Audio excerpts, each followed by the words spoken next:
कृष्ण कृष्ण हरे हरे हरे कृष्ण हरे कृष्ण। हरे कृष्णा। तो आप सभी भक्तों का हार्दिक स्वागत है आज के राम कथा में। तो हम लोग चर्चा कर रहे हैं आज वाल्मीकि रामायण फर्स्ट कैंटो बालकांड, इसके 6 chapter the residence of Ayodhya. Ayodhya Ayodhya वासियों का वर्णन किया जा रहा है इस अध्याय में।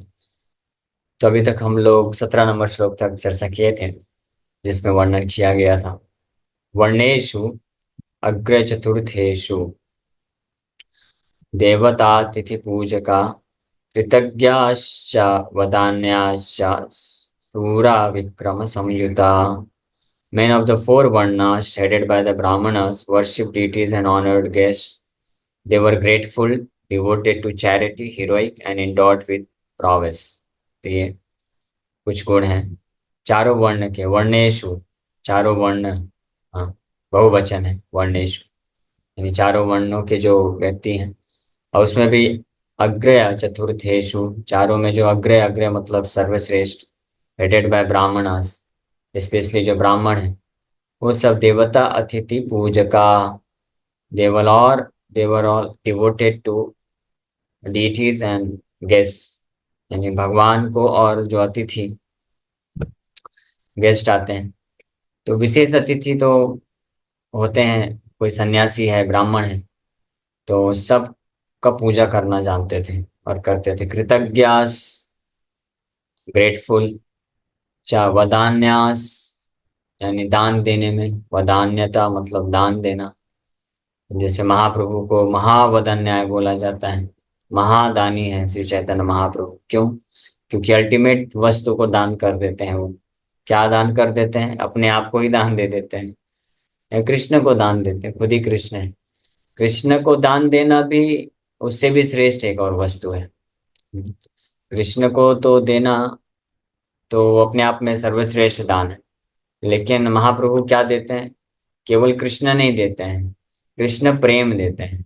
नमो महावदन्याय कृष्ण प्रेम प्रदायते, इसलिए महावदन्याय बोला गया। कृष्ण से भी ज्यादा महत्वपूर्ण है कृष्ण के प्रति प्रेम, तो वो प्रदान कर देते हैं महाप्रभु, इसलिए महावदन्याय बोला गया। अयोध्यावासी भी वदान्याय बोला गया है ये सब दान करने में। सूरा विक्रम संयुता, ये हम लोग लास्ट टाइम चर्चा किए थे। अब आगे वर्णन किया जा रहा है।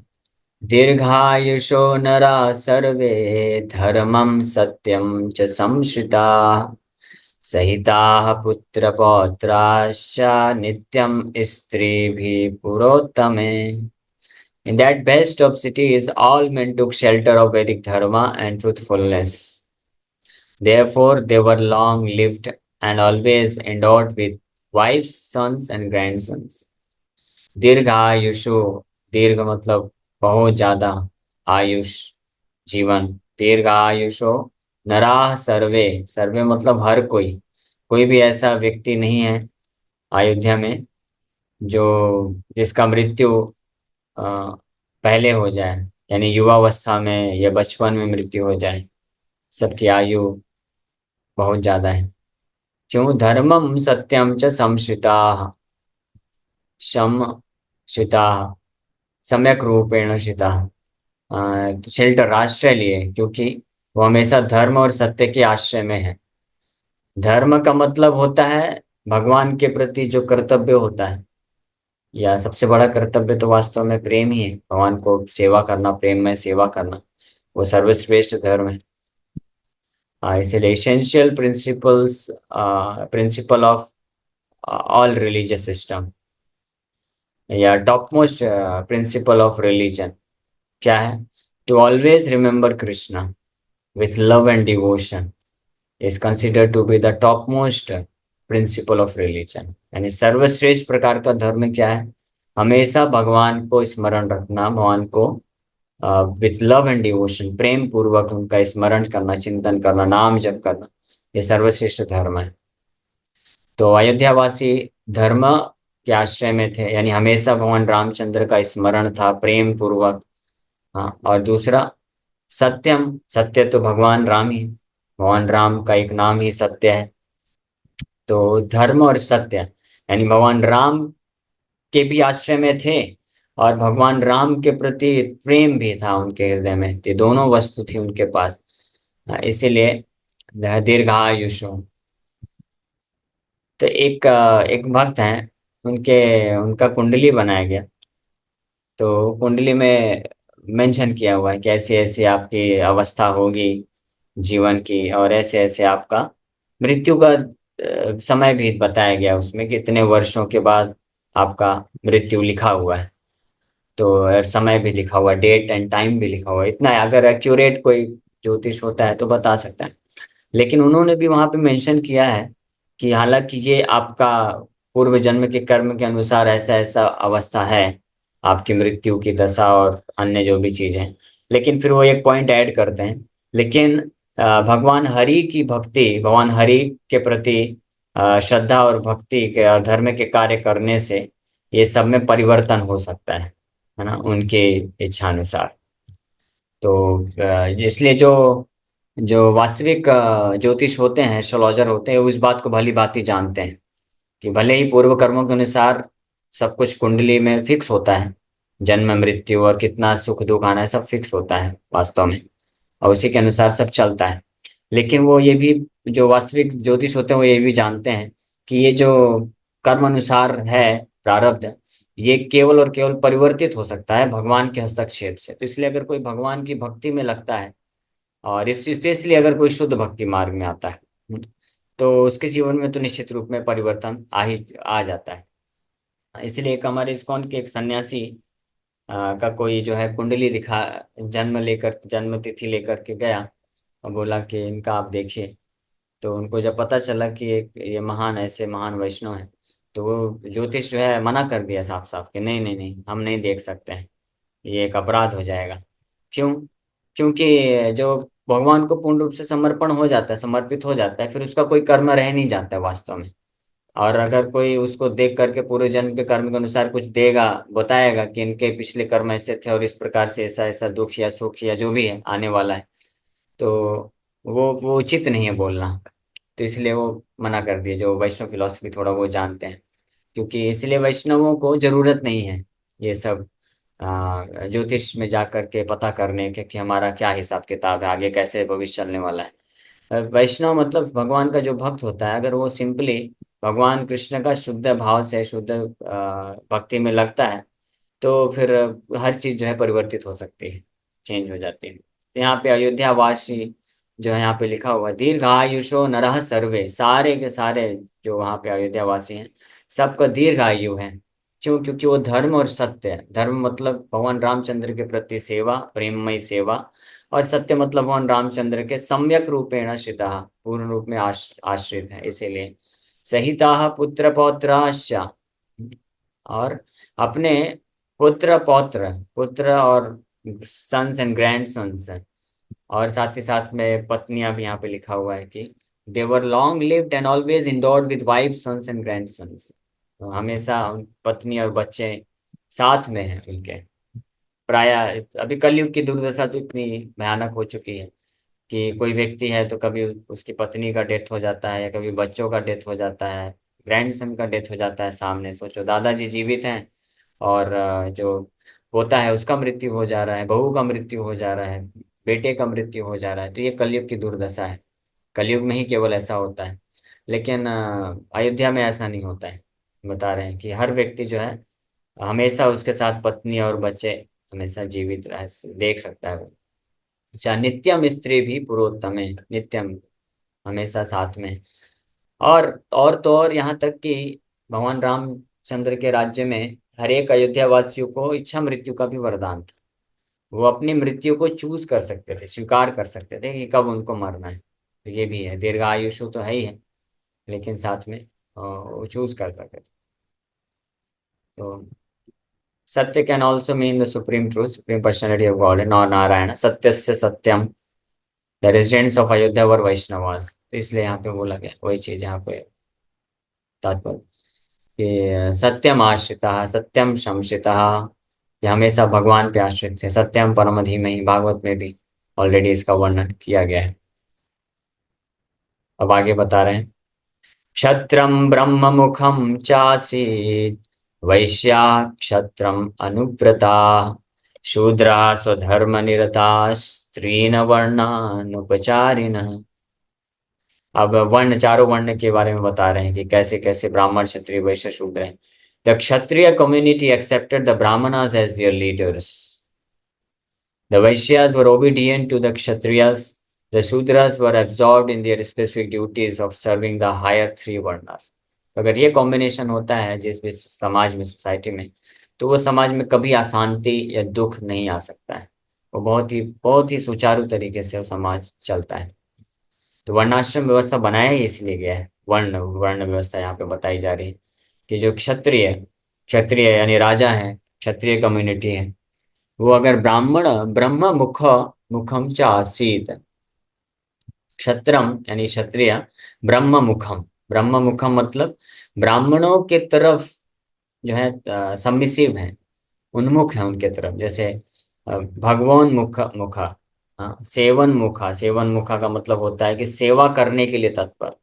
और भगवत मुखा, भगवान की तरफ उन्मुख है, भगवान को डिवोटेड जो होते हैं उनको भगवान उन्मुख बोलते हैं। इसी प्रकार से ब्रह्म मुखम मतलब ब्राह्मणों के प्रति डिवोटेड है, यानी ब्राह्मणों को वो अपने मार्गदर्शक के रूप में स्वीकार करते हैं। और और यहाँ पे जो ब्राह्मण है अयोध्या में, ये साधारण ब्राह्मण नहीं है, ये सब वैष्णव ब्राह्मण है। अयोध्या में तो सारे, विशेष रूप से ये जो चर्चा चल रही है भगवान रामचंद्र के टाइम समय की बात चल रही है, या भगवान रामचंद्र के प्रकट होने के पूर्व भी दशरथ महाराज के राज्य में कैसे अयोध्या वासी हैं, तो उनका वर्णन ये प्राप्त हो रहा है। तो वहाँ पे ब्राह्मण हो, क्षत्रिय हो, वैश्य है, शूद्र है, ये हर कैटेगरी के लोग कौन है वास्तव में, ये वैष्णव है, सबके सब भक्त हैं। तो ब्रह्म मुखम यानी ब्राह्मणों को अपने लीडर के रूप में स्वीकार करते हैं, क्योंकि ब्राह्मण जो है गाइड कर सकते हैं शास्त्रों के अनुसार। और ब्राह्मण न केवल शास्त्रों के अनुसार मार्गदर्शन दे सकते हैं, बल्कि वो ब्राह्मण जो हैं, वो ऐसे ब्राह्मण जो वैष्णव ब्राह्मण होते हैं, तो वो निष्कर्ष को जानते हैं शास्त्रों के, और उस प्रकार से मार्गदर्शन देते हैं जो लीडर है, राजा है या क्षत्रिय हैं, कि वो कैसे शास्त्रों के जो नियम हैं उनको व्यवहारिक रूप से लागू करें, ताकि लोगों को अपॉर्चुनिटी मिले भगवान की भक्ति में आगे बढ़ने के लिए। क्योंकि क्षत्रिय लोगों के पास भी शास्त्रों का ज्ञान तो होता था, ऐसा नहीं कि क्षत्रिय लोग शास्त्र नहीं पढ़ते थे, लोग क्षत्रिय भी शास्त्र पढ़ते थे, इसलिए उनको भी राजऋषि बोला जाता था। वो भी क्षत्रिय भी गुरुकुल जाते थे, ब्राह्मण भी जाते थे और वैश्य भी जाते थे, लेकिन उतना ज्यादा नहीं। कुछ वैश्यों को भी भेजा जाता था और कुछ समय के लिए वो भी पढ़ते थे कुछ शास्त्र वगैरह, लेकिन मुख्य रूप से ब्राह्मण और क्षत्रिय, इनको शास्त्र अच्छे से सिखाया जाता था, पढ़ाया जाता था। तो क्षत्रिय भी शास्त्र जानते थे, जैसे गीता में अर्जुन भी बहुत सारे कारण बता रहे हैं। इति सुश्रुमा, भगवान को बोलता है अर्जुन कि मैं भगवान अपने मन से नहीं बोल रहा हूँ ये सब कारण युद्ध ना करने के, आप ऐसा मत सोचिए, ये मैंने गुरु शिष्य परंपरा में सुना है।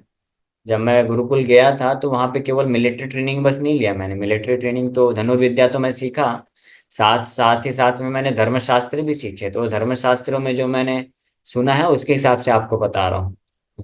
तो इसलिए क्षत्रियों के पास भी ज्ञान शास्त्रों का होता था, लेकिन प्रायः वो क्योंकि राज्य संभालते थे, तो मोड ऑफ पैशन रजोगुण की प्रधानता होने के कारण उनको ब्राह्मण जो कि सतोगुण में होते थे और ब्रह्म यानी परम ब्रह्म भगवान के प्रति पूरी तरह से डिवोटेड या समर्पित होने कारण ब्राह्मण उचित प्रकार से उनको मार्गदर्शन दे सकते थे कि कैसे आपको इन शास्त्रों के इन सिद्धांतों को किस प्रकार से समाज में लागू करना है, ताकि लोग जो है धर्म के प्रति उनकी रुचि बढ़े, विशेष रूप से भगवान की भक्ति में वो आगे बढ़ सके। तो इसलिए क्षत्रम ब्रह्म मुखम च आसीद, वो हमेशा ब्राह्मणों को अपना लीडर स्वीकार करके उनके मार्गदर्शन में रहते थे।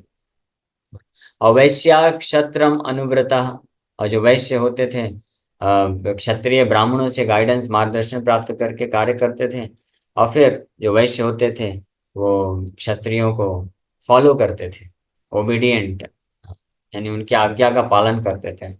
और वैश्य स्पेशली क्योंकि earning members of the society है वैश्य। ये तीनों में चारों में अगर देखा जाए तो जो प्रोडक्टिविटी है, उत्पादन का कार्य है, वो वैश्य ही करते हैं। ब्राह्मण तो शास्त्र पठन पाठन यजन याजन ये सब कार्य में लगे रहते हैं, मार्गदर्शन देते हैं, है ना। तो और क्षत्रिय जो है रूल करते हैं, लॉज इम्प्लीमेंट करते हैं। और जो है क्या बोलते हैं, क्षत्र का मतलब ये होता है क्षत त्रायते, मतलब अहिंसा करके जो उद्धार करते हैं। किसको, जो कई बार जब ये चोर होते हैं, डकैत होते हैं, या जो अधार्मिक प्रवृत्ति के लोग होते हैं, तो लोगों के ऊपर हिंसा हिंसा करते हैं वो लोग, अधर्म का साथ दे करके। तो उनके ऊपर क्षत्रिय जो धार्मिक क्षत्रिय होते हैं, उनके ऊपर हिंसा करके उनको उनको जो है रोकते हैं, और उस माध्यम से प्रजा का उद्धार करते हैं, वो अधर्म से धर्म की ओर लेके जाते हैं, इसलिए क्षत्रिय बोला जाता है। तो क्षत्रिय ये सब कार्य में लगे रहते हैं। और वैसे ही हैं जो वास्तव में कृषि गोरक्षा वाणिज्यम, जो कृषि उत्पादन करते हैं, अलग अलग प्रोडक्ट उत्पादित करते हैं, और गो रक्षा करते हैं, काउ प्रोटेक्शन। यानी गो रक्षा का मतलब क्या होता है कि गो पालन पोषण करते हैं। और गाय, इन लाखों की संख्या में गाय जो हैं होती हैं वैश्यों के पास। और उनके गाय के माध्यम से, गौ माता के माध्यम से फिर बहुत सारा उत्पादन होता है। मिल्क तो है ही है, मिल्क से फिर हजारों प्रोडक्ट बनते हैं। और अन्य भी बहुत महत्वपूर्ण है एक्चुअली। गाय के होने से, गाय और बैल ये दोनों के होने से ही कृषि में वृद्धि होती है, धरती उपजाऊ होती है, प्रकृति जो है उन्मुख होती है अपने उत्पादन को देने के लिए। मटेरियल नेचर, जो भौतिक प्रकृति है, माँ है, वो प्रेरित होती है हमको प्रोडक्ट देने के लिए, जब गाय और बैल की सुरक्षा की जाती है जिस समाज में, वहां पे माँ भी, धरती माता प्रसन्न होकर के उत्पादन ज्यादा देती है। इसलिए गाय गोरक्षा बहुत महत्वपूर्ण है। गोरक्षा केवल दूध के लिए बस नहीं होता है। यानी अगर जो गाय दूध नहीं दे सकती है, यानी बैल तो दूध वैसे भी नहीं देते हैं, तो बैल भी और गाय भी जो दूध नहीं दे सकती है, उनका भी रक्षा अगर कोई करता है, तो उससे उसका प्रोडक्टिविटी बढ़ता है। हाँ, ये साइंटिफिक है। हाँ, ऐसा हमारे एक भक्त हैं विष्णु नाम प्रभु, वो एक बार सेमिनार लिए थे, तो उन्होंने प्रमाणित किया था 1-1.5 घंटे पूरा बता करके सिस्टमेटिकली कैसे। तो इसलिए गोरक्षा भी प्रोडक्टिविटी को बढ़ाता है। तो वैश्यों का एक ये कर्तव्य बताया गया है। तो तीनों में से वैश्य ही जो होते हैं प्रोडक्टिविटी देते हैं। तो इसलिए क्षत्रियों को अगर रूल करना है और कार्य करना, संचालित करना है राज्य को, तो वैश्य उनको फॉलो करते हैं, उनकी आज्ञा का पालन करके वो टैक्स देते हैं, प्रोडक्टिव जो भी उनके पास प्रोडक्ट है वो सब प्रोवाइड करते हैं प्रजा के कल्याण के लिए। तो इसलिए अयोध्या में कैसे वैश्य क्षत्रम अनुवृत्ता। और आज के समय में पूरा तहस नहस हो चुका है। जो क्षत्रिय हैं, यानी जो पॉलिटिशियन है, लीडर्स हैं, वो किसी भी वैष्णव या ब्राह्मण का आश्रय नहीं लेना चाहते, उनसे मार्गदर्शन नहीं लेना चाहते। वो केवल अपने मनमाने ढंग से करते हैं और अपना ही पेट भरने के लिए जो है, इसीलिए भ्रष्टाचार है। और जो वैश्य हैं, बिजनेसमैन हैं, वो भी जो है पॉलिटिशियन लीडर्स उनके आज्ञाकारी नहीं होते हैं। वो अपना टैक्स बचाने के लिए अलग अलग तरीके से सब कार्य करते रहते हैं। तो इसीलिए ये सिस्टम नहीं है, ये जो पहले लाइन में लिखा हुआ है, क्षत्रम ब्रह्म मुखम चासीत वैश्या क्षत्र अनुवृता, ये ना होने के कारण। और चौथा चीज, शूद्र स्वधर्म निरता, जो शूद्र हैं अपने धर्म में, अब उनका धर्म क्या है, इन तीनों ब्राह्मण क्षत्रिय वैश्य के जो है उनको सर्व करना है, यानी सेवा करना, उनके अंडर में रह करके उनको असिस्ट करना। तो तीन वर्णान उपचारिण, ये तीनों वर्ण के उपचारिण सेवा करते हैं। तो इस प्रकार से जो समाज है कि व्यवस्था, अर्थव्यवस्था बहुत अच्छी बनी रहती है। मुखा in this context means a leader, the Kshatriyas carried out the orders of the Brahmanas. इस प्रकार से क्षत्रियों का वर्णन किया जा रहा है। ठीक है, तो आज हम लोग यहीं पे विराम करेंगे। Hare Krishna, thank you very much. किसी भक्त का कोई प्रश्न है तो पूछ सकते हैं। हरे कृष्ण।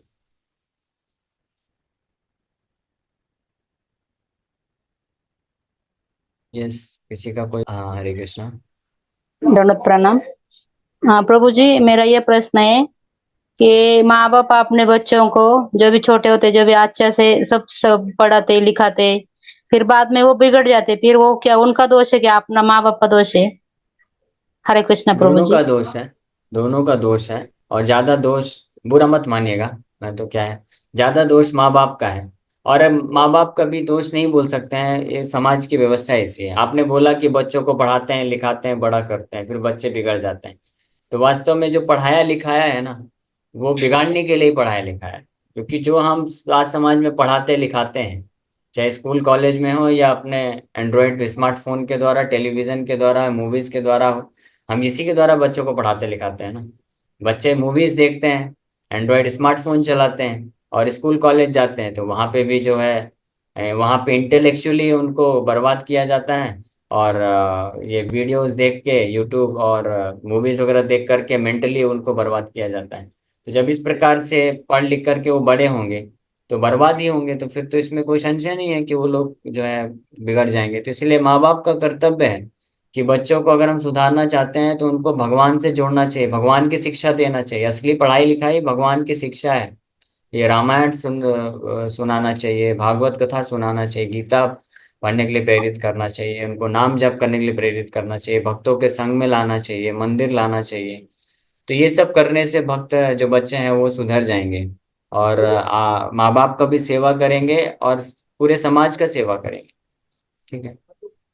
तो इसलिए हम बच्चों को दोष नहीं दे सकते हैं, और माँ बाप का दोष है, लेकिन माँ बाप को भी क्या दोष दें, पूरा समाज ही ऐसा हो गया है। माँ बाप भी सोचते हैं कि हाँ हमारा बच्चा बीटेक एमडी और ये सब करेगा, डॉक्टर इंजीनियर बनेगा, यही जीवन का लक्ष्य हो गया है। तो पूरे समाज में ये भ्रम फैला हुआ है। तो डॉक्टर इंजीनियर बनने के लिए मना नहीं किया जा रहा है, वो आप बनाइए बच्चों को, लेकिन ये मत सोचिए कि केवल ये बना करके हमारे बच्चे अच्छे हो जाएंगे। ये केवल पैसा कमाने का जरिया है, इससे आपके बच्चे पैसे कमा सकते हैं, लेकिन आपको बच्चों को अगर संस्कार देना, अच्छा बनाना है, तो उसके लिए आपको धार्मिक ग्रंथों से जोड़ना पड़ेगा, शिक्षाओं से, गीता भागवत की शिक्षाओं से, भगवान से जोड़ना पड़ेगा, तब वो अच्छे बन पाएंगे। ठीक है। ठीक है, थैंक यू प्रभु जी। हरे कृष्णा। हरे कृष्ण। हरे कृष्ण।